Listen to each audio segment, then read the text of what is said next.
Madame, Monsieur, bonjour et bienvenue sur le plateau de Dimanche en politique. Il y a tout juste 10 mois naissait Nouvelle-Aquitaine, fusion des 3 anciennes régions, Limousin, Poitou-Charentes, Aquitaine. 10 mois, c'est court, mais c'est suffisant pour tirer un premier bilan de ce qui a été fait et pour évoquer les effets attendus ou espérés de cette grande réforme territoriale.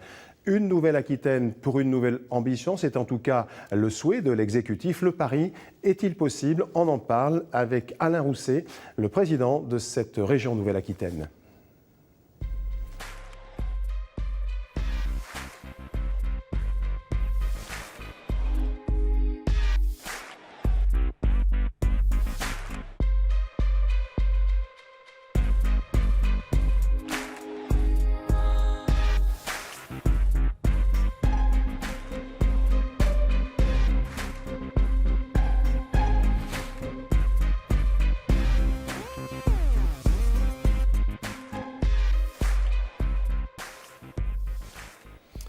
Alain Rousset, bonjour et merci d'avoir accepté l'invitation de France 3. On reviendra tout à l'heure sur les questions que les internautes nous posent sur cette nouvelle grande région. Avant cela, je voudrais revenir sur un épisode. Vous avez déclaré il y a 8 jours, à l'occasion de l'Université de la citoyenneté à Senon, une déclaration qui n'est pas passée inaperçue.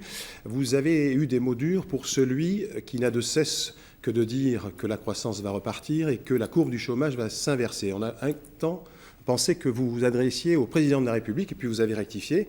Vous avez dit c'est pas lui. Je le regrette d'ailleurs, je regrette ses propos, mais c'est Michel Sapin qui était désigné. Au fond, ça change quoi? Oh bah ça change plein de choses. D'abord, qu'est-ce que j'ai essayé d'évoquer? Parce que le problème avec les médias, même si les médias publics, les chaînes publiques ont plus de déontologie que d'autres chaînes, c'est qu'on prend une phrase hors d'un propos et d'un raisonnement. Je disais quoi? Je disais que, globalement, ce quinquennat aura réformé la France et aura, d'une certaine manière, commencé à remettre la France debout. Sauf qu'il faut du temps dans l'action publique. Prenez le cas de la sécurité. Sarkozy supprime 12 000 postes de policiers. Le temps de réembaucher, de recruter, de former, il en est de même de la justice, qui est l'élément essentiel de la sécurité. Pour reformer des magistrats, il faut 3 ans, plus une année de stage. Quand on est allé avec le président de la République à la promotion de l'ENM à Bordeaux, doubler les promotions. Il en est de même de la formation des enseignants. Tout ça, ça prend du temps. Ça a été fait. Il aurait fallu mieux l'expliquer. Ce que je voulais dire dans ma phrase, je pense que le mot « l'affermer » était excessif. Je l'ai dit d'ailleurs, si vous avez lu le commentaire que j'ai formulé, parce que j'ai l'habitude de parler parfois un peu cash, comme l'on dit. Voilà. Ce que j'avais reproché un temps à Michel Sapin, c'était qu'il répétait quand il était ministre du Travail, le chômage se retourne le mois prochain, le chômage se retourne le mois prochain. On savait bien que ce n'était pas possible tout de suite. Et je pense que des formules comme ça ne sont pas des formules positives. D'ailleurs, quand il était sur France Info jeudi matin, je crois, et qu'on le questionnait sur la croissance redémarre, il a dit, écoutez, attendez, la croissance, elle ne se décide pas comme ça. Il y a des réformes structurelles à faire.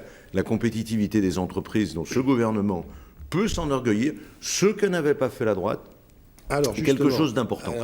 Donc il faut, on m'accuse de parler parfois, d'avoir des raisonnements qui ne tiennent pas en une petite phrase. Je suis très heureux de ne pas avoir des raisonnements qui tiennent en une petite phrase. Ok. Alain Rousset, vous devenez de toute façon de fait co-gestionnaire de la courbe de l'emploi, puisque avec la réforme territoriale, les régions deviennent les chefs de file du développement économique et de l'aide aux entreprises. Donc vous avez une action directe, au fond, sur l'emploi. Vous avez, vous, encore 5 ans devant vous, j'allais dire un quinquennat. Aujourd'hui, vous diriez que votre priorité, c'est l'emploi. Est-ce que vous êtes aujourd'hui... Vous pensez que le gouvernement vous a donné cette responsabilité? En tout cas, on va franchir... Et que ça va être difficile aussi pour vous, comme ça l'est avec le gouvernement. Non, mais les régions n'ont pas obtenu ce que je souhaitais. Le service public de l'emploi, la coordination du service public de l'emploi, parce qu'il y faut un responsable aujourd'hui. Et les régions sont les mieux à même de piloter ce service public de l'emploi, parce que nous avons la compétence d'accompagnement des PME. Je rappelle que ce sont les PME, les TPE, les entreprises de taille moyenne qui créent l'emploi, pas les grands groupes. Et tant que Paris restera au cœur des politiques d'accompagnement, ça ne peut pas marcher. Ça marche en Allemagne, tout simplement parce que les Länder ont des moyens pour le développement économique 4 fois supérieurs à ceux des régions françaises. Et là, le Premier ministre a eu une proposition remarquable, puisqu'il a dit demain, les régions en matière de ressources, ça ne sera plus des dotations de l'État qui vont varier, etc.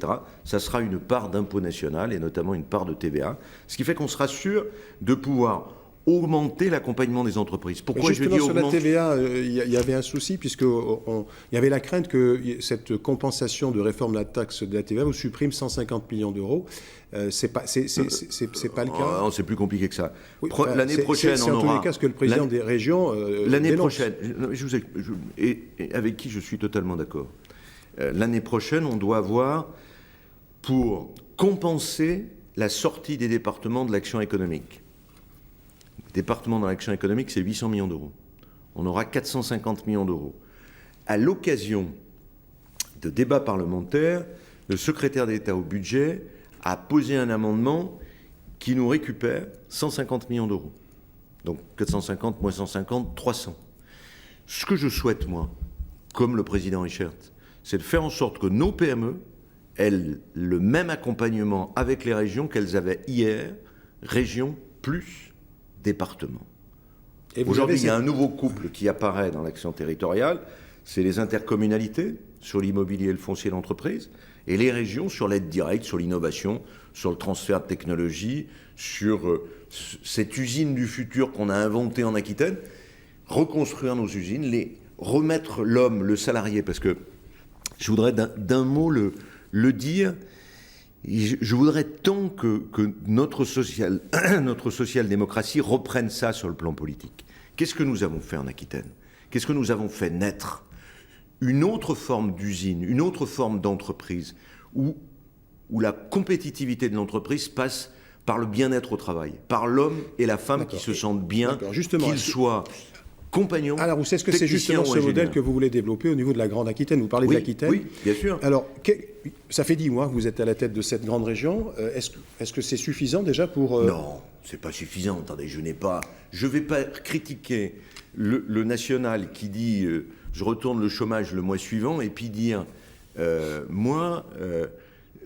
ce qu'on a fait en Aquitaine et qu'on veut bien nous reconnaître. Le monde économique travaille en symbiose avec la région. L'usine du futur, les clusters autour à la fois, que ce soit de la glisse, de l'aéronautique, de la chimie verte, etc. Tout ça est une co-construction avec le monde de l'entreprise. On ne peut pas préparer l'avenir si on n'y met pas celles et ceux, y compris les salariés, c'est pour ça que je parle d'usine du futur, qui préparent les produits de demain. Donc, on ne peut pas, par définition, en l'espace de 10 mois, arriver, guérir les écrouelles, connaître tout le monde de l'entreprise. D'accord, mais justement, Alain Roussy, on vous reproche souvent d'imposer ce modèle aux autres régions. Ça a été un reproche qu'on vous a fait, et une crainte même de ces ex-régions. Et attendez, je parle de développement économique, là. Je parle d'accompagnement des entreprises. Je pense que le modèle d'accompagnement des entreprises qu'on avait mis en place en Aquitaine est reconnu au niveau national. À tel point que j'ai même un certain nombre de collègues de droite qui aimeraient bien venir voir comment ça se passe. Regardez, quand la région rachète le centre de formation au ministère de la Défense à La Traîne, qu'est-ce qui se passe? On passe de 700 stagiaires à 43 000 aujourd'hui. Regardez ce que fait Safran, Dassault, Airbus, Thales. Ils installent toutes leurs usines de maintenance ici. C'est des centaines d'ingénieurs et de techniciens qui arrivent. Quand Dassault vend ses avions à l'étranger, l'équipe de La Traîne, c'est-à-dire l'équipe de la région, les accompagne, et on a formé 80 techniciens qataris récemment sur le site de La Traîne. Regardez le site de Thiviers, en Dordogne, sur le cuir. C'est 100 emplois tous les ans du cuir et du luxe qui viennent dans cette région. Donc oui, on va développer cela, et je crois que les discussions que j'ai eues, même jeudi dernier, on a visité un certain nombre d'entreprises magnifiques dans la Creuse, des entreprises qui sont à visibilité nationale et internationale sur la menuiserie. Une autre qui est passée, en plusieurs dizaines d'années certes, qui fabriquait des pavés en granit, qui maintenant fait des éléments de stabilité des iPhones. Vous imaginez tout ça? Cette découverte, pour moi, est extraordinaire. D'accord. Alain Rousset, juste un mot sur le budget 2016, qui est de l'ordre de 2 milliards 800 millions. Une grosse partie est dédiée à la formation, l'emploi. C'est le bloc le plus important dans votre politique. Quels sont les axes les plus importants? Il y a effectivement la formation des demandeurs d'emploi, l'apprentissage, l'accompagnement des jeunes aussi. Nous allons, avec toutes les expériences Limousin, Aquitaine, Poitou-Charentes, mettre en place une politique de la jeunesse. Regardez ce que nous mettons à disposition, cette nouveauté qu'on va mettre à disposition sur l'ensemble. D'abord, l'aide au permis de conduire pour les jeunes des lycées professionnels et de l'apprentissage. 600 €, c'est quasiment la moitié. Parce qu'un jeune qui fait un lycée professionnel, s'il devient plombier, par exemple, s'il n'a pas le permis de conduire, il ne peut pas travailler. Le demandeur d'emploi, pareil. L'aide aux devoirs. Ça s'appliquait aux anciennes régions Limousin, Poitou-Charentes, non? Pas en Limousin, ça va s'appliquer en Limousin demain, aujourd'hui. L'aide aux devoirs, ce que nous avons créé pour lutter contre ce qu'on appelle le décrochage scolaire. Aujourd'hui, on a un service téléphonique avec une douzaine d'étudiants en master qui répondent de 5 h de l'après-midi à 8 h du soir sur les élèves qui commencent à décrocher sur les maths, sur la physique. C'est surtout les matières scientifiques qui sont les plus concernées. C'est l'expérience du Québec que j'ai reproduit. Rien inventé. Je l'avais fait quand j'étais maire de Pessac avec des étudiants pour les jeunes de primaire. Le résultat au Québec, c'est la division par 2 des élèves qui décrochent. Donc c'est des aventures, c'est des politiques nouvelles, le logement des jeunes. Bon, bien, on ne peut pas être exhaustif sur l'ensemble de votre politique. Il faudra revenir plus longtemps, Alain Rousset. Je voudrais justement vous faire entendre l'un de vos opposants dans cette assemblée régionale, Olivier Chartier, que vous avez vous-même d'ailleurs désigné président de la commission des finances, qui est un élu républicain et qui juge les 10 premiers mois de votre présidence. On l'écoute. Je dois reconnaître que la réforme mal préparée complique les choses. Je dois reconnaître que la situation de l'ex-Poitou-Charentes et les dettes colossales qu'il a trouvées compliquent encore les choses. Les audits vont dans le bon sens et en tant que président de la commission des finances, je veille à leur bonne arrivée, en tout cas que nous ayons vite maintenant les réponses à nos questions. Mais troisièmement, je demande au président Rousset qu'il accélère effectivement l'harmonisation des politiques parce qu'une fois que nous aurons fait cela, tout le monde sera traité de la même façon. Mais en cela, il doit faire confiance au territoire et nouer des partenariats avec les communautés d'agglomération et les départements. Sans cela, nous n'aurons pas la proximité.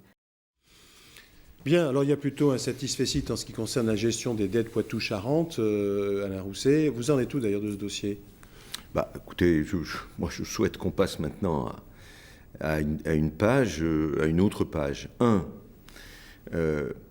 savez, chaque fois que je suis devenu soit maire de Pessac, soit président de la région, j'ai toujours trouvé des situations budgétaire et financière dramatique. La région Aquitaine était la plus endettée de France, elle est devenue la moins endettée de France, avec la Bretagne, et la ville de Pessac avait suffisamment de problèmes avec ces fameuses cuisines centrales, le fameux trou des échoppes, si je le dis avec un peu de gourmandise, et on a réglé tout ça. Donc on va régler le problème. Ce qu'il faut maintenant, effectivement, et Olivier Chartier n'a pas tort de le dire, c'est qu'on harmonise. On est passé de 700 dispositifs dans les trois régions à 560, on a supprimé 140 dispositifs, on a déjà harmonisé beaucoup de dispositifs. Il ne faut pas non plus que nous brutalisions les choses. Il y a un travail qui est fait extraordinaire par l'exécutif, à la fois sur le terrain, à la fois et les services aussi. Est-ce que la situation s'est apaisée en ce qui vous concerne, Alain Rousset, parce que vous aviez été quand même attendez, je réponds à la question d'Olivier Chartier. Donc il faut qu'on harmonise. Le législateur nous laisse 5 ans. À mon avis, en 2 ans, on devrait y arriver. On est en train, avec Françoise Coutan, de régler le problème de la transition énergétique. On est en train de régler, d'harmoniser le dispositif d'accompagnement des entreprises, le dispositif à l'égard de la formation, à l'égard de la jeunesse, du logement des jeunes. Donc on va avoir un vrai problème sur le rugby. Sur le rugby. Je serai ce soir au match Bayonne-Brive, à Brive. Il est vrai que nous avions, nous en Aquitaine, plusieurs équipes du top 14. En Limousin, il y en avait une, et en Poitou-Charentes, il y en avait une. Donc les aides au rugby des 3 régions étaient différentes. Donc il faut qu'on fasse converger. Il faut qu'on fasse converger aussi les aides à la mobilité des jeunes. Donc, est-ce que justement ce déficit du Poitou-Charentes peut impacter les aides que vous allez donner? De toute manière, il faut que nous... On a résorbé une grande partie de ces problèmes financiers de Poitou-Charentes dans ce budget 2016, puisqu'on a inscrit en gros 190 millions d'euros pour faire face à ces problèmes-là. À la fois restructuration de la dette, beaucoup d'emprunts structurés, et les impayés. Aujourd'hui, les impayés sont derrière nous. Les impayés sont derrière nous. Et donc, mais il faut qu'on continue, parce qu'il y a des situations un peu risquées sur l'ex-Liège, tous ces dispositifs. Mais je veux tourner la page, parce que même Liège, dont on parle souvent, c'est un grand espace, avec une ou deux entreprises à l'intérieur qui sont extrêmement performantes. Et aujourd'hui, nous avons trouvé un repreneur. Donc on peut passer à la page suivante. Et la page suivante, c'est une aventure qui va mettre en contact, je voudrais le préciser, en deux mots, qui va mettre en contact l'agriculture, l'agroalimentaire du Limousin, de Poitou-Charentes et d'Aquitaine, qui va développer les produits de qualité, qui va nous emmener à Chizé dans quelques semaines, où je vais aller voir un centre extraordinaire sur les nouvelles formes de l'agriculture, passer d'une agriculture de compensation à une agriculture d'innovation. C'est la mise en contact entre le pôle le pôle de Limoges sur les nouvelles technologies ou la céramique avec nos entreprises de la route des lasers. C'est fabuleux, c'est une aventure incroyable. Bien, on a compris. Je voudrais qu'on aborde l'autre partie qui est l'harmonisation des politiques dont on vous a demandé. Et le terrain. On va en parler juste. Mais avant d'en parler, Alain Rousset, vous savez que cette harmonisation, elle ne s'est pas faite sans mal. Il y a eu quelques inquiétudes, notamment du Limousin Poitou-Charentes. Je voudrais que vous regardiez ce reportage de Fabrice Petit et de Nafus Djamini. En une seule matinée, l'artisan qui intervient dans cette maison va projeter 40 ballots de laine de roche dans les combles pour en améliorer l'isolation. Pour ce genre de travaux, la région Limousin versait une aide directe aux propriétaires pour alléger la facture. C'est terminé. Désormais, des prêts sont accordés par Nouvelle-Aquitaine. Les propriétaires remboursent en fonction des économies d'énergie réalisées. Un changement de dispositif qui a déstabilisé le marché. Nos clients se sont demandé sur quel pied danser. Les artisans qui avaient des commandes pour des clients qui pensaient avoir des aides, ça les a bloqués, ça les a vraiment déstabilisés, quoi.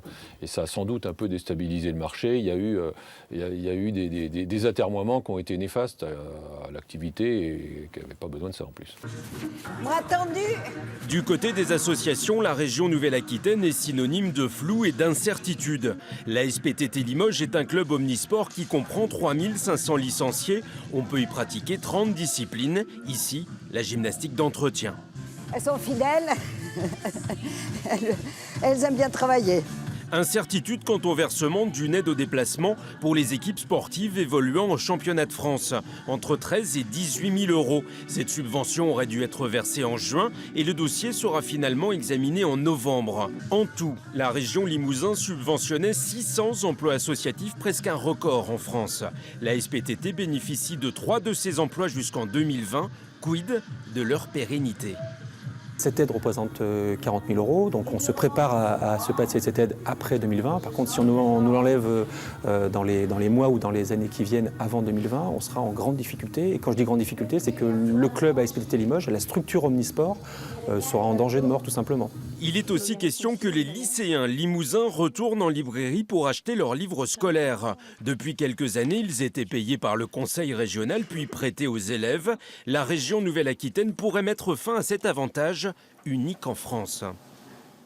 Oui, on faisait beaucoup en Limousin, bien sûr qu'on faisait beaucoup. Et je constate avec beaucoup de plaisir qu'on le reconnaît maintenant. Aujourd'hui, des réflexions sont en cours pour voir comment on peut continuer une aide efficace et l'améliorer encore, soit sous la forme actuelle, soit sous d'autres formes. La grande région va financer des espaces numériques de travail au sein des établissements scolaires. Il aurait été de toute façon constaté que les élèves ouvraient de moins en moins leurs manuels, leur préférant les ordinateurs ou tablettes bien plus modernes. Alors Alain Rousset, une réaction sur le reportage en deux mots? La fin du propos est intéressante. Les livres, on les ouvre plus. Aujourd'hui, on passe par l'ordinateur, donc il faut rentrer dans la modernité. Il faut rentrer dans les espaces numériques du travail. Sur les aides à la jeunesse, je le disais tout à l'heure, on va aider les élèves du Limousin qui n'en bénéficiaient pas, notamment des élèves issus de milieux modestes, à passer le permis de conduire. Oui, on en a parlé.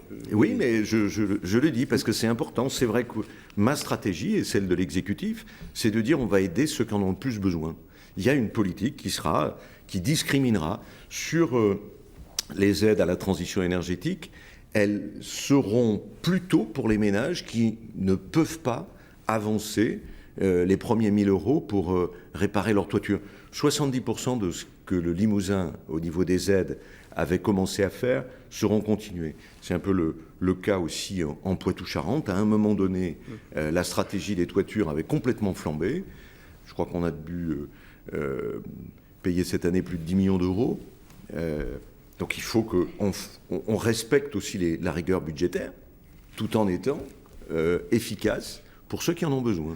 Alors, Alain Rousset, l'harmonisation, c'est aussi une façon de faire en sorte que tout le monde se sente appartenir à une entité, une région.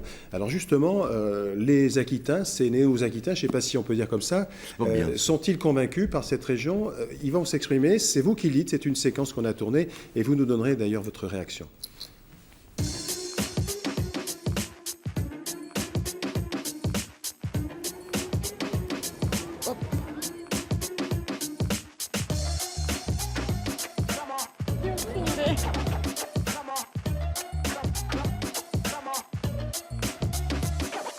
Vous sentez-vous néo-aquitain? Alors pas encore, puisque c'est un événement nouveau. On construit la nouvelle région et je vais peut-être attendre que le conglomérat se fasse au niveau des 3 anciennes régions pour devenir peut-être un jour un néo-aquitain. Oui, clairement, c'est le cas de le dire.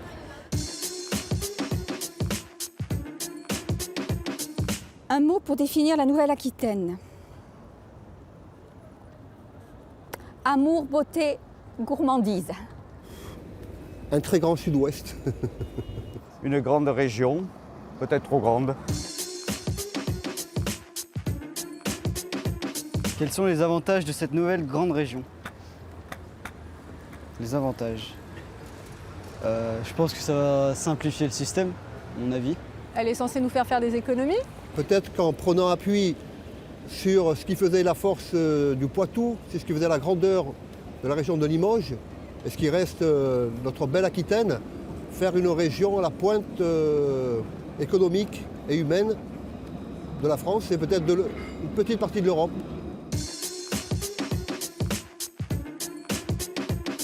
Limoges, Poitiers et Bordeaux, le mariage est-il heureux? À mon sens, oui. Je suis pas sûr que tout le monde soit d'accord à ça. Les gens ils vont pas aimer à mon avis. Mais comme dans toutes les unions où les cultures sont différentes, on peut espérer et même être sûr que ça va faire la force de la Nouvelle-Aquitaine. Posez votre question à Alain Rousset. Du point de vue du financement de la région, est-ce que celle-ci ne serait pas trop grande? Quelle est votre politique pour les mois à venir? Voilà. Je vais simplement demander à Alain Rousset s'il a comme ambition de devenir, parmi les 13 régions de France, la plus belle et la plus grande. On a les moyens, on a les atouts pour le faire, on compte sur lui.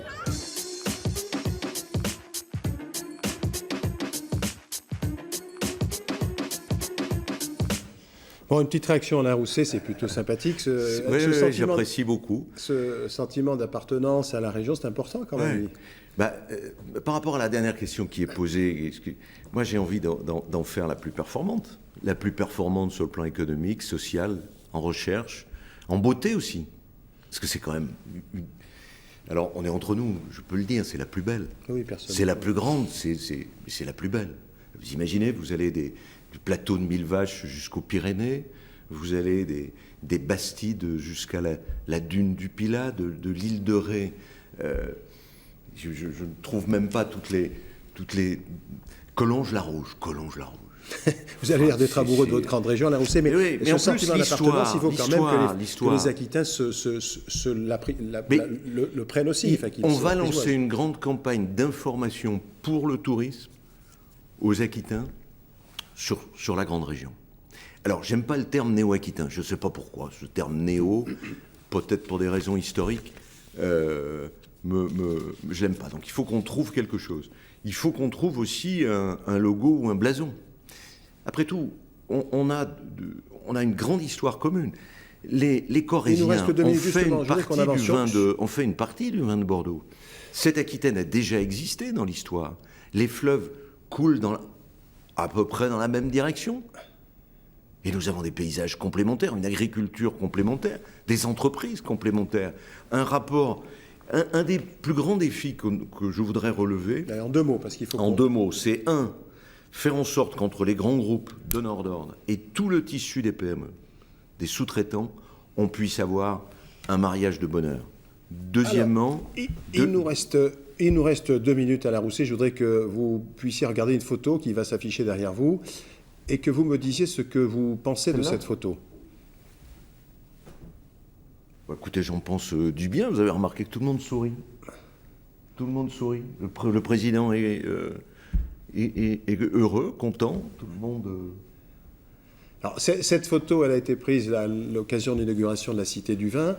Alain Rousset, vous trinquez avec le président, vous avez un verre à la main. Vous avez été un des soutiens tout de suite de François Hollande quand il s'est présenté pour cette présidentielle. Aujourd'hui, il y a une sorte de Hollande bashing, y compris à l'intérieur du Parti socialiste. On a évoqué ça en début d'émission. Non, pas tout à fait, on n'a pas parlé de ça. Mais vous, est-ce que vous... On a parlé de ce paradoxe entre la restructuration du terreau français, de la culture française, de l'économie française, et en même temps que le discours, les explications n'ont peut-être pas été assez Mais est-ce que vous regrettez cette dureté qui est en interne, Alain Rousset? Les gens sont assez durs, y compris au sein même de son propre gouvernement. Est-ce que vous êtes toujours un soutien Oui, bien sûr. Que nous ayons... Mais je suis un soutien... Je suis un homme libre, d'abord. Hein. Chacun le sait. Le modèle que nous avons mis en place en Aquitaine, avec des personnes aussi diverses que des collègues d'Henri Emmanuelli, et Dieu sait si Henri Emmanuelli peut apparaître comme un homme dur. Je voudrais d'ailleurs le saluer dans la période difficile qu'il porte aujourd'hui, mais c'est un des meilleurs connaisseurs du monde industriel de France et du financement de l'industrie. Des hommes comme Philippe Madrel. J'ai toujours pratiqué l'ouverture et je ne sais pas être sectaire. J'aime le monde de l'entreprise et le monde de la recherche. Je termine par une chose. Un mot, savez-vous ce qu'on a inauguré hier avec Louis Schweitzer? Le plus bel exemple au niveau international de lutte contre les maladies cardiaques. Merci. Ça, c'est à mettre au crédit de la région aussi et du professeur Heisseger. Merci d'avoir participé à cette émission. Dans un instant, le journal de la mi-journée. Et puis Francis Hôtelier reçoit, lui, Nicolas Sarkozy. Bon après-midi sur France 3.